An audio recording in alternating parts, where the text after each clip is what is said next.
Bonjour les amis, bienvenue dans cette nouvelle actu du geek. On va parler plein de sujets. On va parler de Samsung QN90, le téléviseur mini LED, qui a des nouveaux tests qui ont été faits dessus. On va parler de Xbox Wireless, le casque, j'ai des rectificatifs à faire également dessus. On va parler du canal de Suez, et oui, je vais dire un petit mot sur cette affaire. On va parler également de Cyberpunk, on va parler de Nvidia et AMD, on va parler de Intel et IBM, on va parler de Switch Pro, Nintendo Switch Pro, et on va parler également du showcase de Xbox. Vous avez vu le showcase de Xbox avec plein de jeux indés. Et pour finir, je vais parler un petit peu de ma mage dans Demon's Souls. A tout de suite.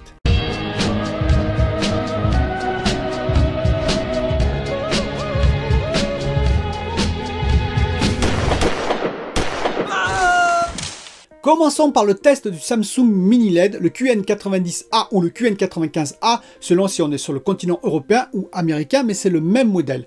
En fait, je vous ai beaucoup parlé de cet écran, en particulier du problème sur les bouchages dans les noirs, c'est-à-dire le manque de précision dans les noirs, comme des détails qui disparaissaient, comme si Samsung avait voulu un peu effacer des détails pour améliorer l'effet blooming.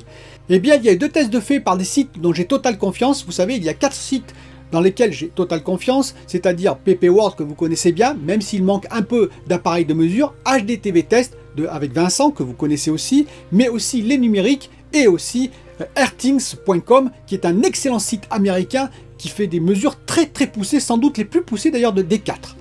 Eh bien, Airthings.com et également Les Numériques ont testé en l'occurrence le QN90A. Et tous les deux trouvent que c'est un excellent écran, c'est-à-dire qu'ils n'ont pas identifier ce problème de bouchage de noir. Pour eux, c'est un excellent écran dans tous les modes, c'est-à-dire mode gaming où il est excellent, mais également mode film, mode série, rendu cinématographique. Donc, que conclure de ça? J'ai assez confiance en eux. Si Airthings, par exemple, a fait des excellentes mesures avec des pics de luminosité assez fabuleux sur cet écran en mini LED, avec un rendu exceptionnel, avec une mise à l'échelle très bonne, avec un mode gaming excellent, que dire? Donc, ça veut dire que ça revient un peu sur ce que j'ai dit avant. En tout cas, moi, je ne l'ai pas cet écran, je ne peux pas donc me juger à mon propre test, en l'occurrence, et donc je suis obligé de me juger au test en l'occurrence de tous les youtubeurs, mais également de sites spécialisés comme ça, et j'ai plutôt tendance à faire confiance quand même à Airthings qui teste des centaines et des centaines d'écrans, ou au numérique qui font de même.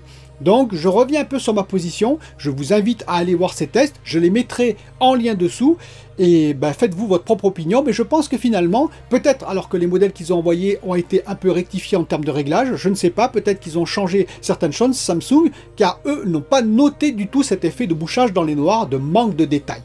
À vous de me dire ce que vous en pensez en commentaire, mais je pense qu'effectivement, cet écran reprend un peu des couleurs à mes yeux.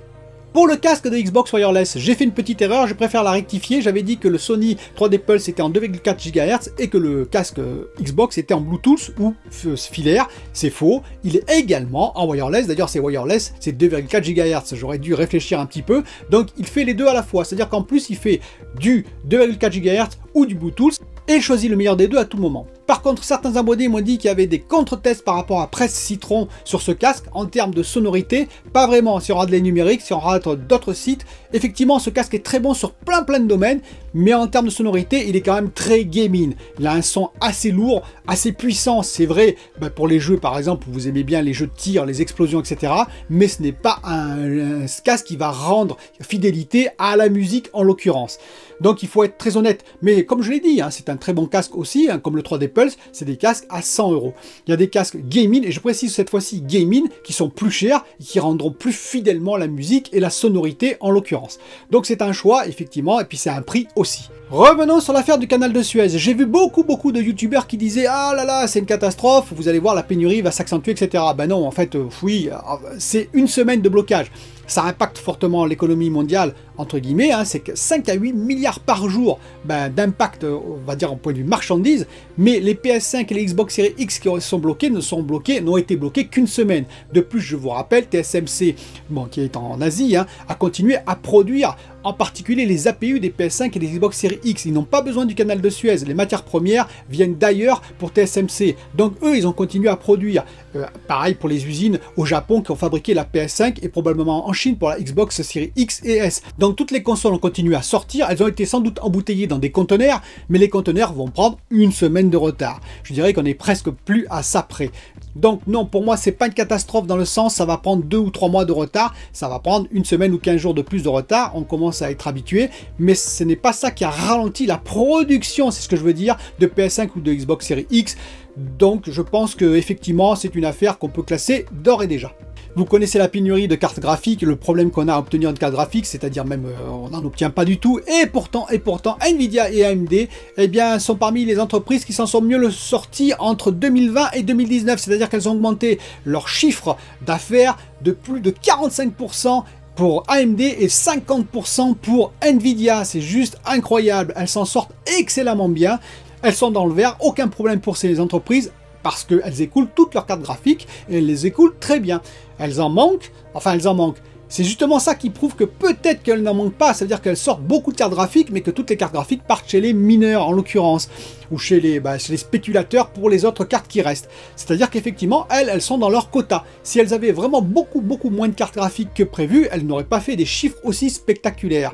Donc je me dis qu'effectivement le problème est plus du côté du minage, en l'occurrence, peut-être aussi un peu du côté du spéculateur, du côté, vous savez, des robots qui viennent prendre toutes les cartes avant qu'on puisse les acheter, plutôt que du côté de la production, même s'il y a un petit problème de rendement. Je vous en avais parlé avec Asus qui a pointé ce petit problème-là. C'est-à-dire qu'effectivement, peut-être qu'ils sortent moins de cartes de prévues, mais ils en sortent quand même pas mal, selon moi, vu ces chiffres qu'on a obtenus en termes d'augmentation de chiffre d'affaires. Un petit mot sur Cyberpunk, juste pour dire, vous avez vu que le patch 1.2 est arrivé, super. J'ai comptabilisé plus de 500 modifications, 500 finalement corrections de bugs, et je me dis, ça fait quand même un sacré paquet.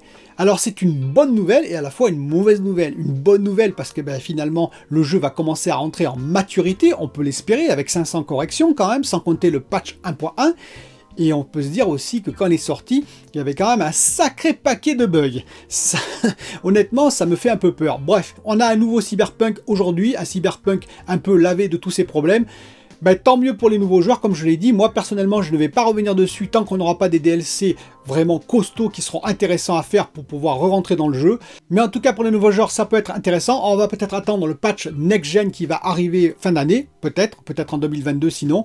Mais sinon, ceux qui veulent essayer sans attendre le patch, ça peut devenir intéressant.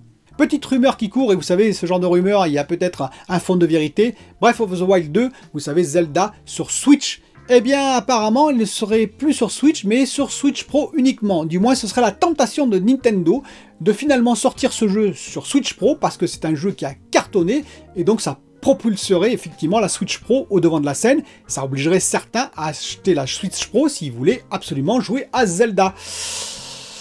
Eh ben moi je trouve ça pas très cool quoi, je vous le dis honnêtement. Je peux comprendre, il y a certains qui vont me dire oui mais il faut sortir des nouveautés sur les nouvelles consoles pour pouvoir propulser ces consoles, tout à fait.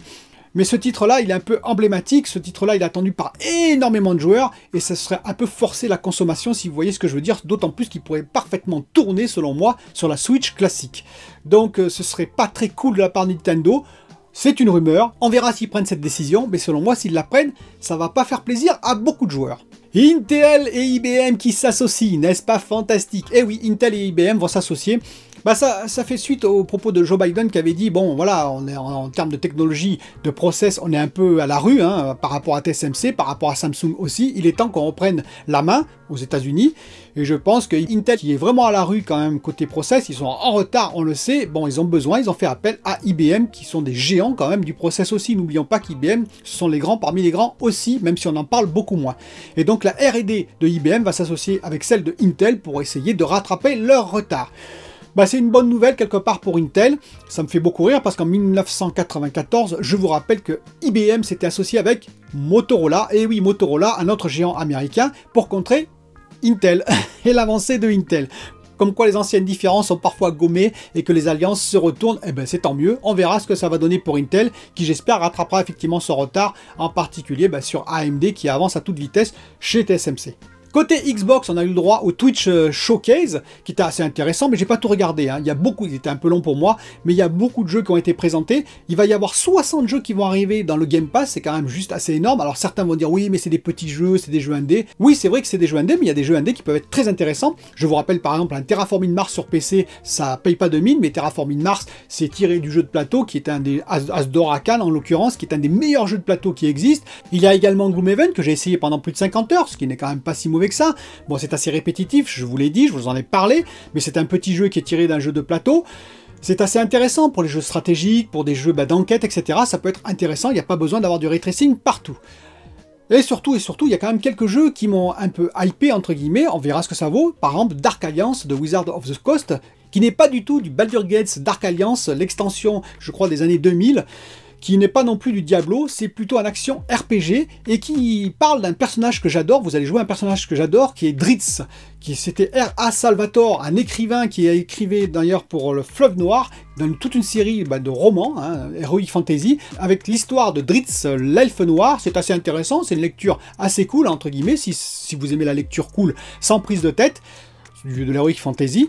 Et toute cette saga parlait bien entendu de Drizzt et de ses compagnons, Catti-brie, Bruenor, Wulfgar, et justement on va jouer ces 4 personnages, on va incarner ces 4 personnages dans une aventure action RPG, on verra ce que ça va donner. Il y a également seconde extension, alors ça c'est apparemment de la chasse aux dinosaures, oui c'est du FPS chasse dinosaures, on verra ce que ça donne. Bon, maintenant on met un peu n'importe quoi devant nos armes pour essayer de renouveler les licences FPS, on verra ce que ça donne. Il y a Stalker 2 aussi qui peut être intéressant, bref il y a quelques jeux finalement assez sympathiques dans le Game Pass qui vont arriver, plus des jeux indés, on verra ce que ça va donner dans l'avenir. Je vous rappelle également qu'il y a Outriders qui arrive le 1er avril, et en particulier dans le Game Pass, donc je vais le tester. Et pour finir, je vais parler de Demon's Souls. Alors Demon's Souls, qu'est-ce que je vais dire? J'ai eu des très bonnes surprises et une mauvaise surprise, et oui, une mauvaise surprise.